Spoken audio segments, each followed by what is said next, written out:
whose loyalists had revolted to stop his elevation as Congress chief, hailed Kharge. खड़गे साहब बहुत अनुभवी व्यक्तित्व के धनी हैं। 9 बार एमएलए, 2 बार लोकसभा मेंबर और अभी नेता प्रतिपक्ष हैं। आज सोनिया गांधी जी आई थी मैडम, अभी कितनी खुश थी वो, क्योंकि उन्होंने कहा मुझे इसी दिन का इंतजार था नए अध्यक्ष कब बने। तो आप सोच सकती हो कि हम सब बहुत खुश हैं। It's a great responsibility and a great privilege for the family. It's not every day that you get to be the president of the oldest party in India that got us the freedom and that has built India and that has created this idea of India for the entire world. So it's a great honor and privilege for the family as well. He hails from a very poor background, from a very simple family, a Dalit family. And today he's reached the pinnacle in the Congress party, an historic position of the Congress party president. I think with his leadership, I'm sure that there'll be good days ahead for the party. And from the middle class. While Rahul Gandhi said he will report to the new president now, many Congress netas said only Rahul Gandhi will remain the face of the party. Will you be reporting to the new president? Obviously, the Congress president is the supreme authority in the Congress party. And every Congress member reports to that person. Can Kharge shed the loyalist tag and revive Congress fortunes to take on BJP's formidable poll machinery? With Supriya Bharadwaj and Mausami Singh in Delhi, Bureau Report, India Today. Has the Congress party proven its worst critics wrong in the manner in which Mallikarjun Kharge has been picked as the new president of the grand old party? Charges of the election being rigged, charges of this being a selection more than an election, and the fact that the Gandhis have a man they can trust or think they can trust in the hot seat. Joining us on this Newstrack showdown, I want to welcome first Aishwarya Mahadev, spokesperson of the Congress, squaring off against her will be Shehzad Poonawalla of the BJP, who served in the Congress for 10 years. Rajdeep Sardesai has been tracking this election very closely. Rashid Kidwai is one of the foremost commentators on the modern day Congress. And we've got Rajat Sethi for a right-leaning point of view. I want to start by asking Rajdeep, the charges about elections being rigged, the charges about Mallikarjun Kharge being the official choice or the unofficial choice, and Shashi Tharoor and his team complaining that it wasn't a level playing field. Net, we have a man who will now be the Congress president, who is the choice of the Gandhi family, and now has to run and rebuild the Congress party. If at the end of this process, Kharge, who was proven to be an ineffectual leader of the opposition in parliament, is going to be Congress president, is this really hence proved for all Congress critics? Let's first look at what you said about, was this election rigged? I think that would be an overstatement. I think what it was, the moment Mr. Kharge was supported by the likes of Bhupinder Singh Hooda, Ashok Gehlot, Digvijay Singh, all of them coming for his nomination, it became very clear that he was effectively the unofficial official candidate of the Congress leadership at the center. But to be fair to the Gandhis, they stayed out of this election. What happened typically is that there are enough Darbaris in Delhi who will push for a candidate whom they think is preferred by the family. I can tell you that Rahul Gandhi in particular said, I want to have nothing to do with this election. I will not support any candidate explicitly or implicitly. And importantly, there was an SMS put out from Madhusudan Mistri's office the day before the election saying, to all the delegates saying, make it very clear, please exercise your independent choice. The truth of the matter is that Mallikarjun Kharge, once he had that kind of widespread support in Delhi, that was going to go right down the line. It's happened in every Congress election in recent times, whenever there's been one. You can recall Sitaram Kesri taking on Sharad Pawar and Rajesh Pilot, both formidable at the time, and virtually demolishing them. And that's exactly what's happened here. Whoever gets the backing of what is perceived to be the center will win. Now, you call that rigged? I don't think so. I think what you can say... But it's a fixed match. What else is rigged? No, an election which isn't equal, an election where you know who will end up the winner even before the first vote is cast, is a fixed election. Because I think when you pit Mallikarjun They pretty Kharge- much bullied Digvijay Singh into not contesting this election. He wanted to fight. They picked a man who they thought would be more loyal than Gehlot because Gehlot turned out to be untrustworthy. How else do you define a fixed election? No, let's come therefore then to the second part of what you're saying. This belief that you needed a loyalist. There's no doubt about that. Whether it was looking for Ashok Gehlot, then Digvijay Singh, finally Mallikarjun Kharge. The way the Congress functions at the moment, these old networks, they want someone who is status quoist, who will be loyal, who is risk averse in a way, who will not be disruptive. And therefore, you can very well argue, and I think that's justifiable, that Mallikarjun Kharge in charge means more of the same. The more things change, the more they remain the same. You will not see disruption or risk taking. But Rahul, my point is a little different, which is the real elephant in the room is Rahul Gandhi. Let me say that I have been no fan of Rahul Gandhi's leadership style, which has been erratic at times, hugging and winking Narendra Modi in 2018, 2013, threatening, tearing an ordinance of his own government. But I will give Rahul Gandhi one credit. He has been remarkably consistent in pushing for democratizing the Congress. Right from his youth Congress days to today, that is one thing. But Rahul Gandhi. So that's talk. Therefore, in the end, you have Kharge. Sorry. That is talk. In the end, you have Kharge. If, for example, someone like a Digvijay Singh who said, I want to be Congress president had a chance, or someone like a Shashi Tharoor who fought a tough battle would have ended up winner, that would have been a different matter. You want to democratize the Congress by picking a loyalist and making him in charge. No, we can't choose who wins an election. I don't think Rahul Gandhi picked Kharge. His mom did. The fact, therefore, is, that's what I said. Rahul Gandhi, according to me, is I have said this before on your show, Rahul. I believe Rahul Gandhi, if he truly wants to democratize the Congress, he must take the risk of breaking and splitting the Congress and then forming the Congress. No, but that's a rhetorical argument. Right now we have Kharge. Right now, at the end of what you're calling a democratic process, the nation has Kharge in front of them as the new Congress president. That's hardly a democratic choice. No, I think it is. Let's be clear. The democratic choice of the Congress rank and file, like it or not, is Rahul Gandhi, who has decided to opt out of the race. That's why I said he's the elephant in the room, because he will continue to be the face. He will continue to be the person who will be seen as the last port of call for this party. I see Sonia Gandhi withdrawing. That's like backseat driving. You don't want to drive the car because it's tough to drive the car. So you want to sit in the back seat and order the driver around. Now Kharge is your driver, you'll order him around. No, I'm not going to use that terminology. I'm going to say it's just a matter of speaking. The concern is that there is power without accountability there. Backseat driving. I still maintain he's the elephant in the room. Till Rahul Gandhi decides what is his role in the Congress party, whether you have Mallikarjun Kharge or whether you had Shashi Tharoor, it wasn't going to dramatically transform the Congress party. It would have. Shashi Tharoor was attracting a different kind of audience outside the Congress base. Yes, but this Kharge only attracts the Congress base, and that too the loyalists amongst the Congress base, not the young professionals who are attracted to a candidate like Tharoor. Rahul, you make a very fine point. The point is, this was an election for the Congress president. This was not an election to decide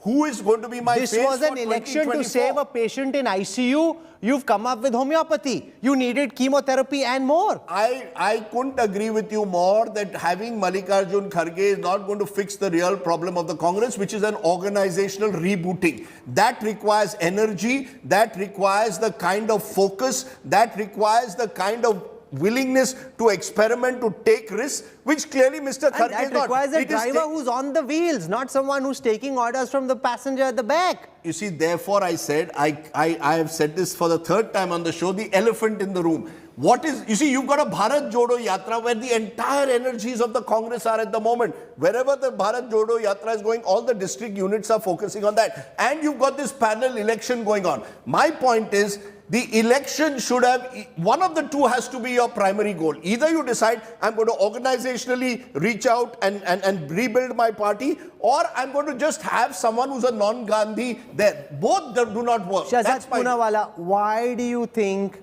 that this election process and the manner in which it's been carried out proves the Congress's worst critics right? Rahul, I'm younger than both of y'all, but when I was very young, I used to watch WWF. And whenever Undertaker defeated Hulk Hogan, I used to think, look, he's a great champion. And my father told me that this is not Kushti, this is Noora Kushti. Are you talking about Rajdeep and me? You're talking about Kharge and I'm talking about what has happened in the Thank Congress. God. I thought you There is more democracy in the India Today guest and studio room than there is in the Congress. Congress party. In fact, in the Congress party, it is as real or as genuine as a WWF match. And let me tell you, see, Ours wasn't WWF, Rajdeep. No, But let me complete my point. Let me complete. Rajdeep, you can't be so unfair to me. Rajdeep, let me complete.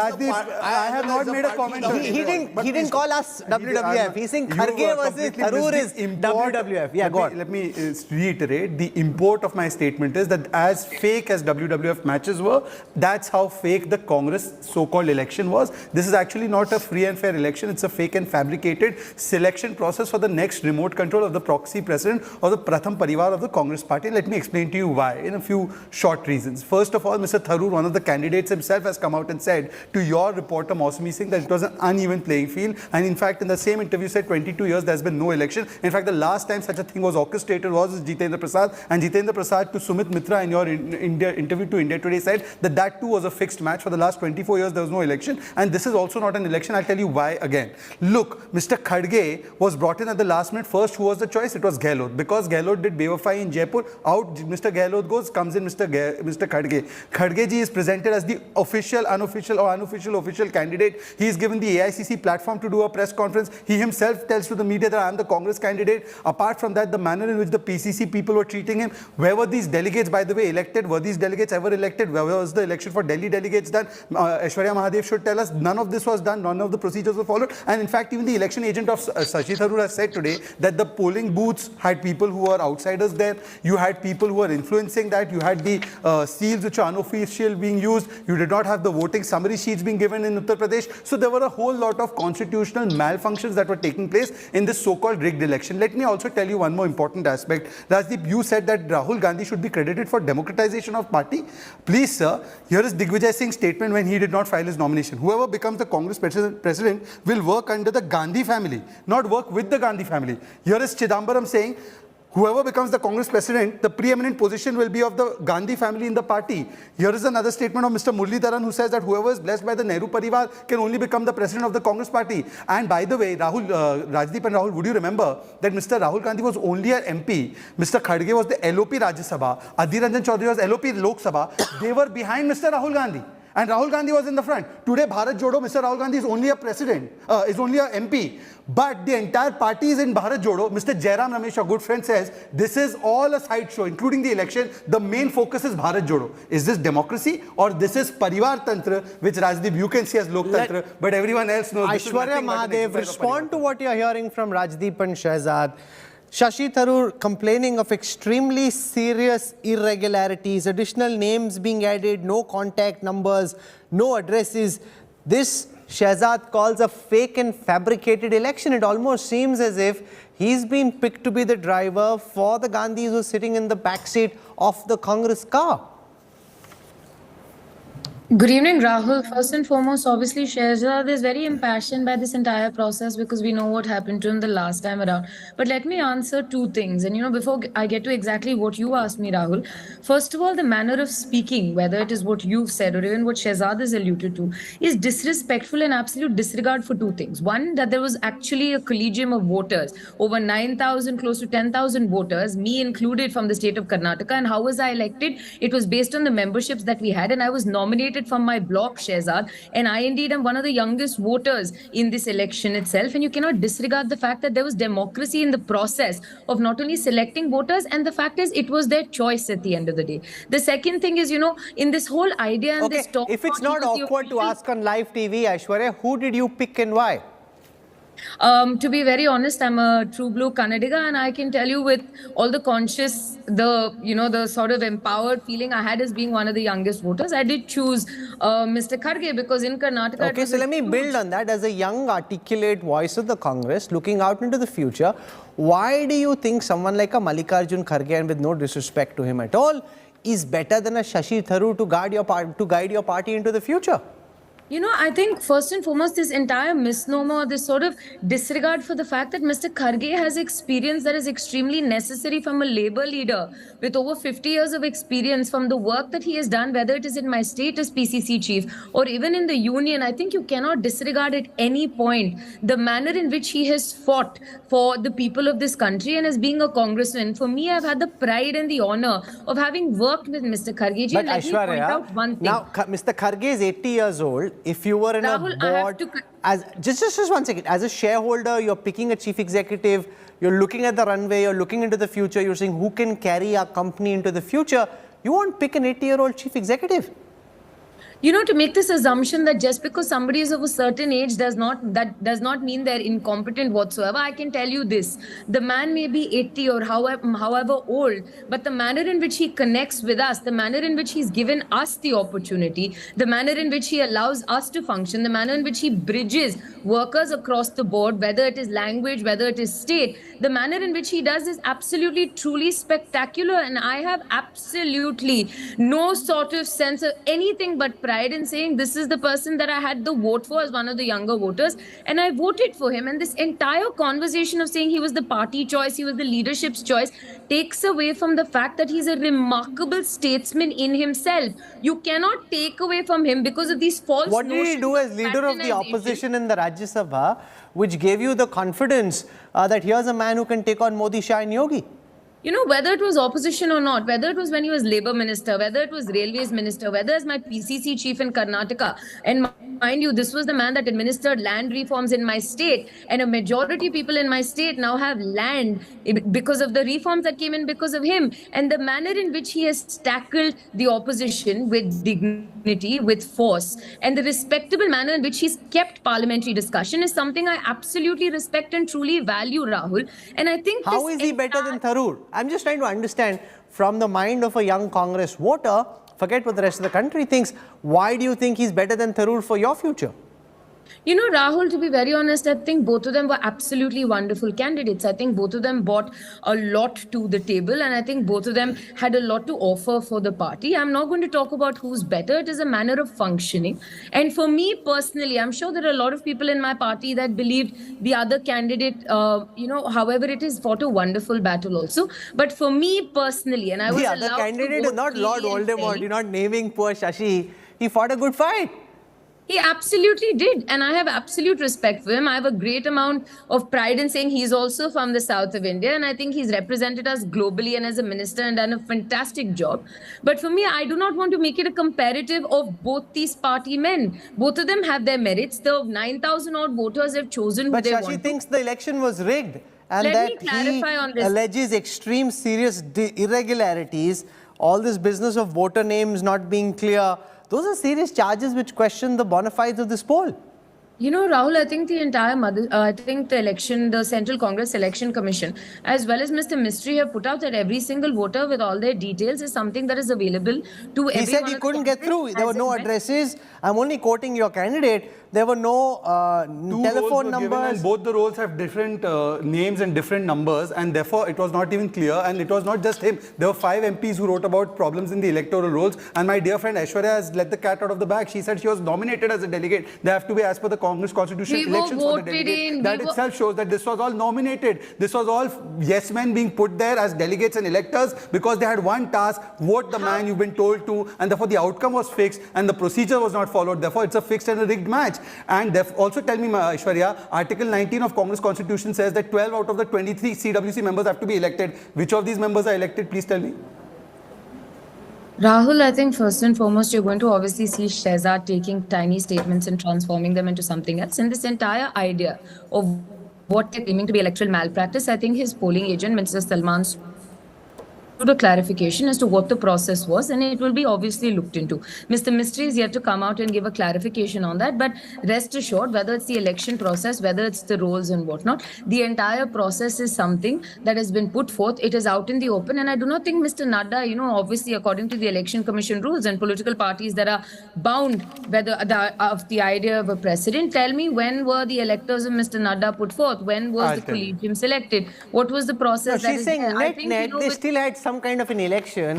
Mr. Nadda didn't even have an election, neither did Amit Shah. Rahul, I consider India Today group to be one of the finest groups. Here's one of your reporters from Aaj Tak, Navneet Mishra. He has written a detailed article, 5-page article. I'll give it to you also, how the elections are held in the BJP. He's gone through the entire process which has been taking place from Jana Krishnamurthy to JP Nadda ji. This is Article 19 of our constitution, which tells us how the mandal, the booth level people are elected, then the district level people are elected, then after that the state level people are elected. Yes, no, I'll tell you one thing. I'm telling you the entire process. 75 75% of the booths, 75% of the mandals, 75% of the districts. Then the state, 21 states were elected, and after that, all of that data was whoever set. you pick gets selected, One right? second. Thereafter, the electoral roll was elected completely. Now, it may be a unanimous election. The lack of a candidate does not mean a unanimous election. Is not meaning that the election did not take place. A president can be unanimously elected. But the lack of following constitutional procedure means that that election process is rigged. They have not followed the constitutional procedure, and she's admitting to it. She said that Mr. Madhusudan Mistry will clarify. Then why have they declared Mr. Kharge as the president?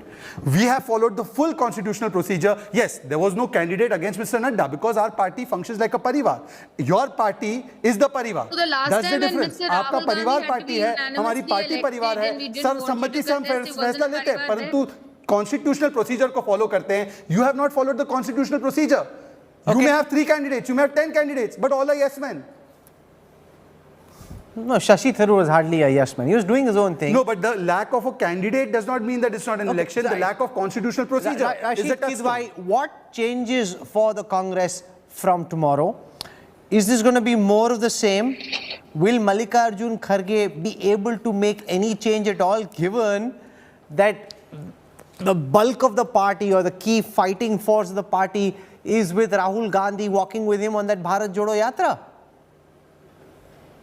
I think, Rahul, we must understand that, inner party democracy is a misnomer, is non-existent, simply because everybody who is a member of the party has a sense of belonging and allegiance to the leadership and of course the ideology, etc. So it cannot be equated with the way assembly or municipal elections or Lok Sabha elections are fought. If we assume that consensus and unanimity is a tool for electioneering, then of course there is no doubt that every political party in India is absolutely democratic. Now, coming to a specific thing, I think Mr. Mallikarjun Kharge's nomination should be seen as someone like Mr. J.P. Nadda's election. He doesn't represent the political leadership of the Congress, just as Mr. Narendra Modi, who's not been even for a single day the BJP president. And so Mr. Nadda has a mandate to fulfill whatever the political leadership says. The similar thing applies to the Congress party. The Congress persons may not say it, but that's the long and short of it. Mr. Kharge's platter is full. He has to deal with Rajasthan. He has to deal with Chhattisgarh. He has to meet a lot of people. He has to bring a sense of normalcy in the Congress functioning. Remember, anybody who leaves the Congress says that Rahul Gandhi, Sonia Gandhi, Priyanka Gandhi do not have enough time to, meet them, communicate, hear their grievances and all. So Mr. Nadda has various roles to play. But to say that Mr. Kharge's presence would have, an impact on Rajasthan, Himachal elections or in Gujarat elections or even for the Karnataka, I think is a little far-fetched. Rajdeep, what changes? You've spoken to Kharge on and off record. What does he hope to do? Does he accept that his role is just to do more of the same, or does he think he can be a bit of a krantikari? I don't think so. I don't think there is any space at the moment for any krantikari to be a Congress president while the Gandhi family continues to enjoy. So will anything change in your view? Will anything change? I think one of the things that will change, there are a number of Congress persons who've complained at various levels that they don't get an audience with the Gandhi family. They have concerns in their state units, they can't speak. At least they can go to Kharge, an old-style politician who will meet them. So some sense that there is someone in Delhi, someone at the top in the hierarchy who we will meet. Mr. Kharge, I think at the end of the day, will be used will have more symbolic value at this moment. Because he's a Dalit. Because he represents, I think, a constituency that the Congress believes it can sort of reach out to and perhaps win back. Not easy again, because I think this is old-style politics. You see, old-style politics is you put up a Dalit as your face, as you did with Punjab, with Charanjit Singh Channi, you saw what happened. I think Mr. Kharge's only role is he provides a reassuring, comforting presence for those at the middle level in the Congress who perhaps are the worst sufferers at the moment. You see, the middle level. What can he get done if for everything he has to go and ask Rahul Gandhi? No, I don't Rahul Gandhi is not accessible. No, I think, look, there are lots of issues which are organizational that can be resolved at the level of Mr. Kharge. The problem is not that. I maintain the Congress's real challenge is a complete organizational reboot. But can he do it? I don't think at 80 his best political years are behind him, Rahul. That's very clear.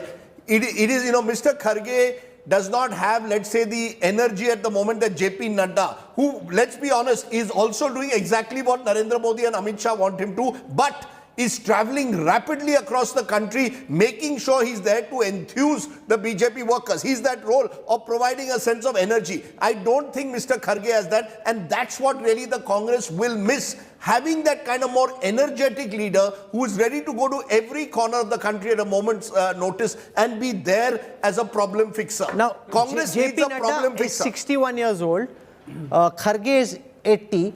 Rajat Sethi, is this the BJP's dream come true, that you've ended up with more of the same and therefore it's easy to continue pounding the Congress in the way that it was? Or now there will be somebody disgruntled, disaffected congressman can speak to, and therefore it's an improvement over not knowing whom to speak to? Well, if you look at the examples that are out there, we saw how Rajasthan was handled by Mr. Kharge. The MLAs did not feel that he carries any authority, and he could not even muster the support of the Congress MLAs and ensure that they are there in the meeting room where he was waiting for them patiently for 5-6 hours. Now, the challenge before Mr. Kharge would be that there are a lot of equals in the party. You will have Digvijay Singh in Madhya Pradesh, you will have Gehlot in Rajasthan, and you will have Siddaramaiah in Karnataka. How would he be able to carry that moral pressure that the presidential chair, had he been on merit elected to that post, would allow him to sort of control the Congress and correct some of the errors and mistakes that the Congress is treading on? That is, I think, a big challenge. How does he stand tall among a lot of equals if the Gandhi family sort of stays away from some of the decision making, which I don't think will happen. So all in all, net where we are, one good thing that has happened is, at least if Tharoor would have been there, the problem is that the same woke syndrome that Congress is suffering from would have continued. At least Kharge is more of a grassroots leader. He will bring in maybe pertinent issues which relate to more grassroots level leaders, and he would have a favorable sort of outlook towards those issues, whereas perhaps Shashi Tharoor would carry on with this Kharge's working style, debate. His energy levels at this moment in comparison with someone like a JP Nadda, who has pretty much the same task to keep the party organization going? In the last show that we were in together, Rahul, you were the one who suggested that it's so hard for him to travel from point A to point B. For like traveling to Rajasthan, he had to like travel for 2 days to reach, and he couldn't manage the show. So I think that age factor will be a constant factor, but as long as he remains the president, which I don't think would be more than a couple of years or a year. Rashid Kidwai? Describe his working style in relation to, say, an Ashok Gehlot or a Digvijay Singh. I think Mr. Kharge is somewhere, he's an asset also, because he's a low-key person. If Congress has to reach out to Mamata Banerjee, Nitish Kumar, M.K. Stalin, will they take him seriously? Will they speak to him? Would someone like a Mamata Banerjee take him seriously, you think? No. He's been in the Lok Sabha, he's been in the Rajya Sabha. I mean, let's not belittle him just for the sake of it. I think No, I'm not belittling him. I'm just asking you a question, because a lot of these regional leaders have a way of working, and they don't necessarily take people seriously if they don't think of them as being at the same level. No, I have understood, Rahul. What I'm saying is, whether Mamata Banerjee goes to 10 Janpath or Sonia Gandhi goes to Banga Bhavan or to Calcutta, they all kind of procedural problems are there.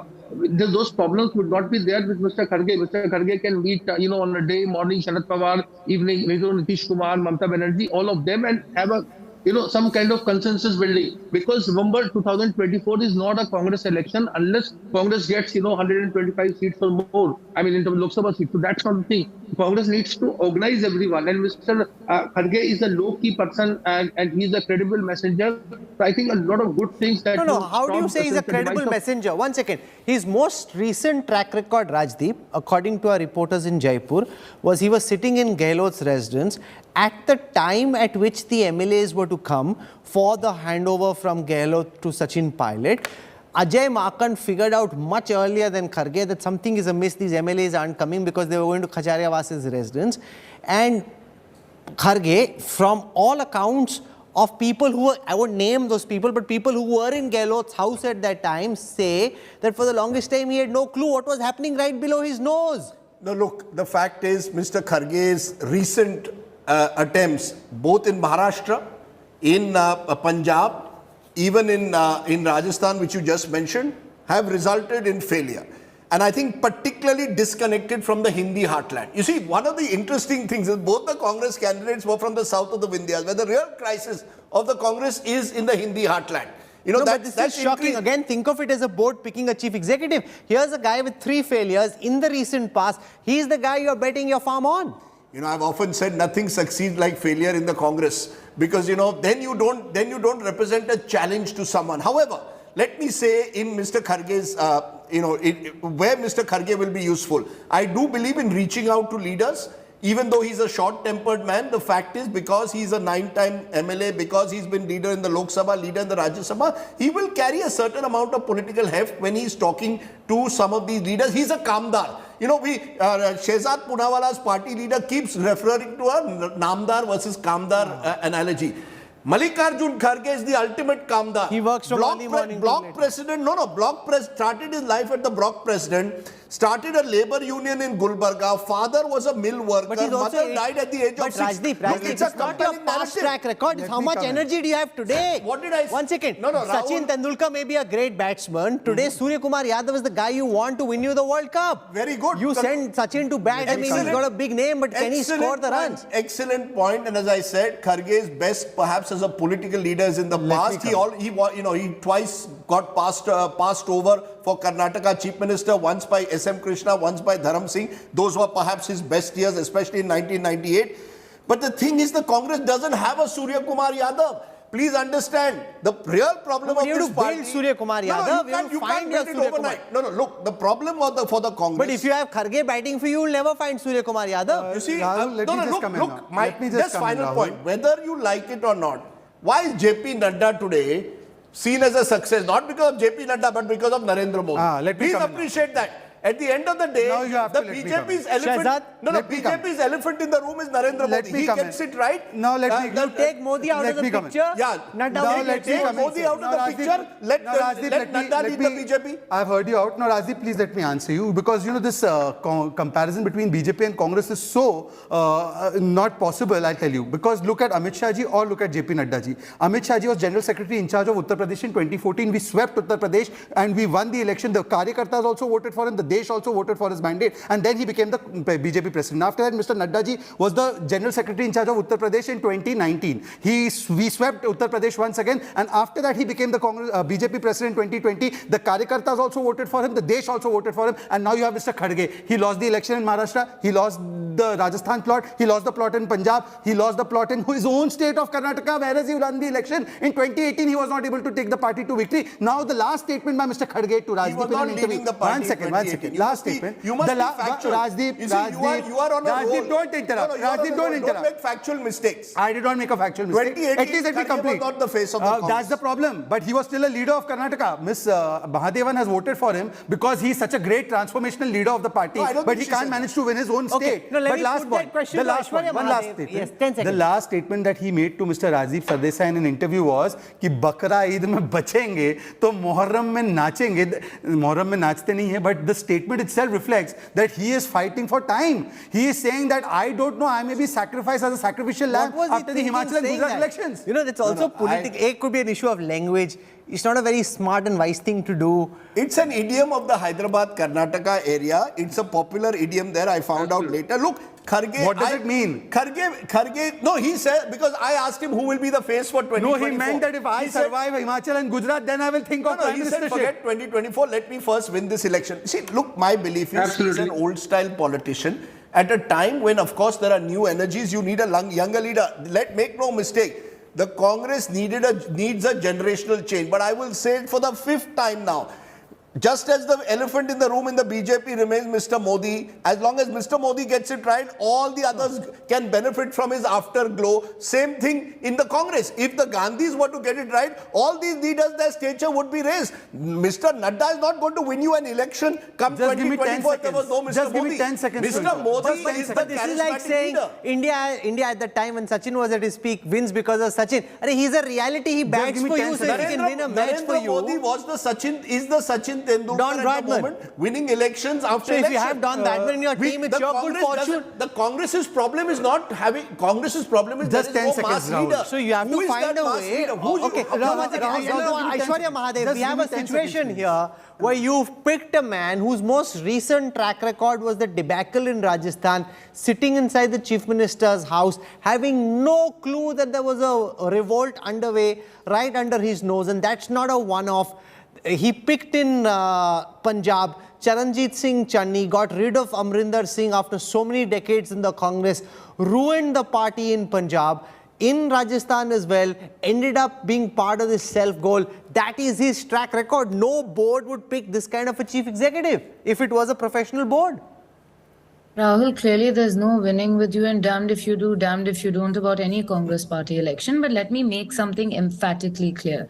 As much as you try to a man whose experience is something that we have seen, and whether you want to talk about his previous track record, we can talk about how in 2000, the Maharashtra polls, we may not have even come into power, but as in charge, he gave people an opportunity, and we actually had a chance of taking down the BJP, and the MVA did come into existence. But Rahul, let's put this all out. Talk about Rajasthan, talk you about wanted Punjab. change. One second. This Let is me most complete. recently. This is just a Rahul, few you can weeks sit ago. and write For away a anybody man else- who I think is one of the most grounded, remarkable politicians. I'm not taking that I've away had the from him. Of privilege course, he's knowing and working grounded. with. But his I am most very, recent very exploits certain are his that he will massive bring change to the incompetence in Congress Rajasthan. party. So, I did not hear your last statement. Ma'am, I'm but saying let's his just most recent track record is the debacle of Rajasthan, which was on his watch, sitting inside the Chief Minister's office, house, having no clue that there was a rebellion underway right under his nose. That way the most recent successes for the BJP happens to be what? Horse trading and obviously toppling democratically elected governments. Do you believe that is constitutionally right?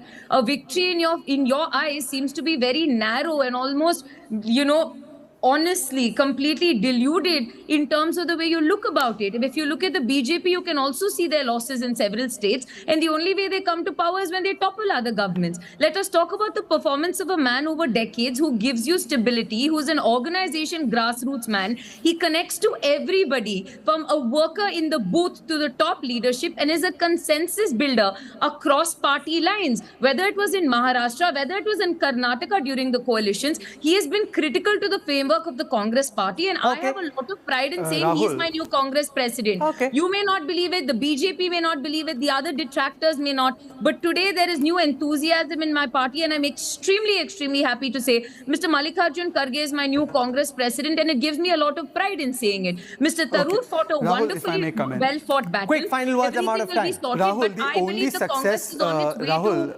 victory and change.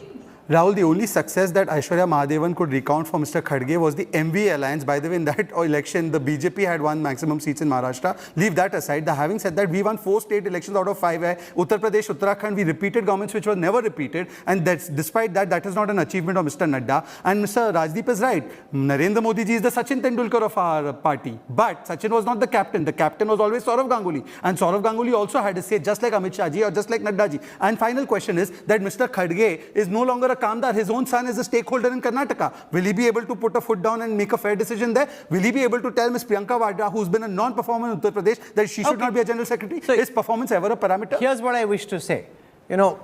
We're wishing Mr. Kharge all the very best. I mean, if this is the best man they've got, and if they want him to be captain, then let him be captain. Let's see how the Congress performs under his captaincy. We bear no ill will towards him. The questions that need to be raised have been asked. You've heard different points of view, including from a voter for Kharge, Aishwarya Mahadev, who's argued very passionately why she thinks this man will lead her party into the future and take on the likes of Modi and Shah and the BJP. Let's see if that happens. We'll track whatever happens in Indian politics. I want to thank our guests for joining us. I have more for you when we come back on the other side of a very quick break. The Prime Minister inaugurates the 13th edition of the Defence Expo. Details on the other side.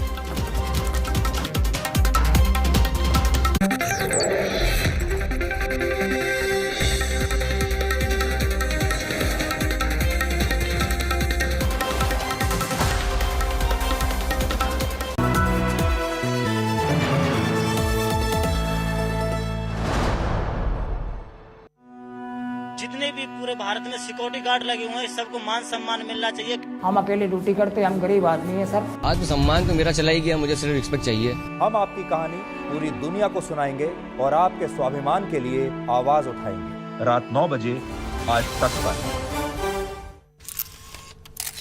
Kerala public health. All political parties traveling from different parts. Armed with facts, Looking at political back. she takes the news by its horns. Do you think the future of these students are not hampered? Fierce, bold and direct, setting the tone for the biggest stories. From every corner and every angle. Expect nothing but the unfiltered truth. News first, niceties later. Watch me, Nabila Jamal, on India Today.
Make your media plan smarter with India Today Live TV on your connected devices.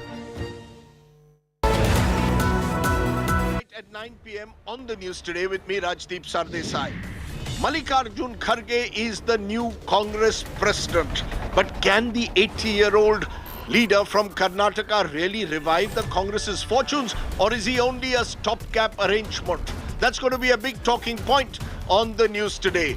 Also on the show, Sharad Pawar and Devendra Fadnavis come together on one platform to take on World Cup 83 winner Sandeep Patil for the Mumbai Cricket Association elections. Will politicians ever allow cricketers to run cricket administration? Sandeep Patil is among our newsmakers tonight. All that and much more on the news today.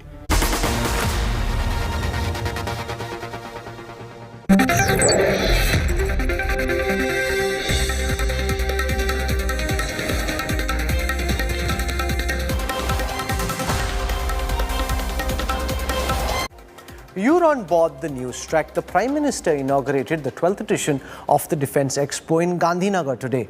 Narendra Modi's message was clear that future wars will be fought with Made in India weapons. The Prime Minister also launched the new Indian Air Force base at Disa, where he hit out at the Congress-led UPA government.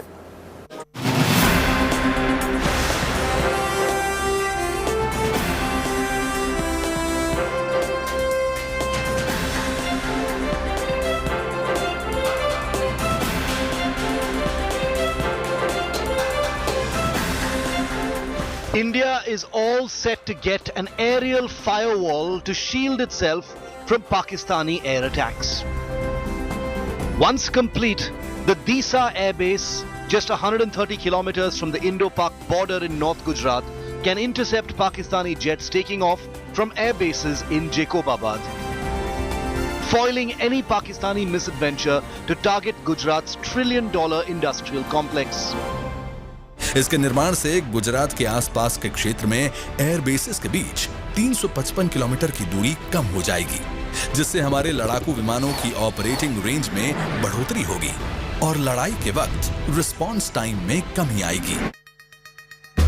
Laying the foundation stone of the airbase today in pole-bound Gujarat's Banaskantha district, Prime Minister Narendra Modi launched a big attack on the Congress-led UPA government, accusing it of stalling the crucial airbase for 14 long years, despite a nod by the Vajpayee government way back in 2000.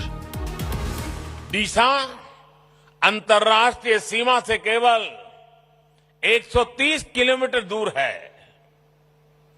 अगर हमारे forces, विशेषकर हमारी वायुसेना दिशा में होगी, तो हम पश्चिमी सीमा पर किसी भी दुस्साहस का और बेहतर ढंग से जवाब दे पाएंगे.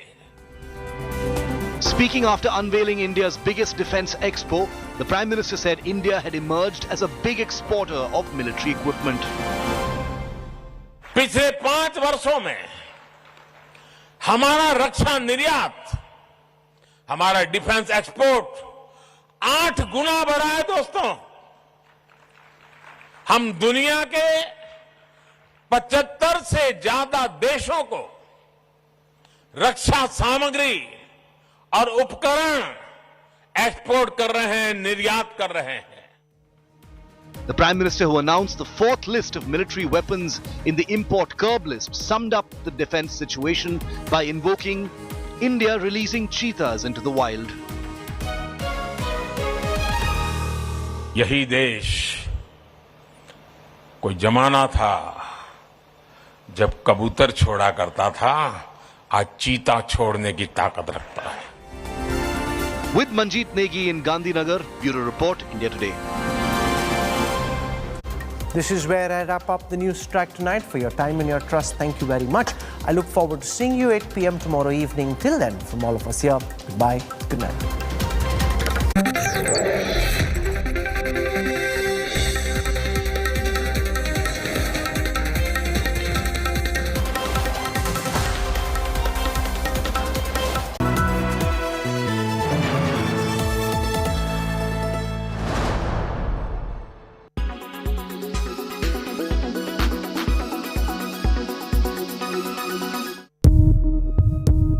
It's a resurgence powered by new launches, by fresh optimism amongst the consumers, by a pent-up demand generated by 2 years of lockdowns. New cars are flying off the shelves as consumers return to the market with a vengeance. The Navratri this year has already been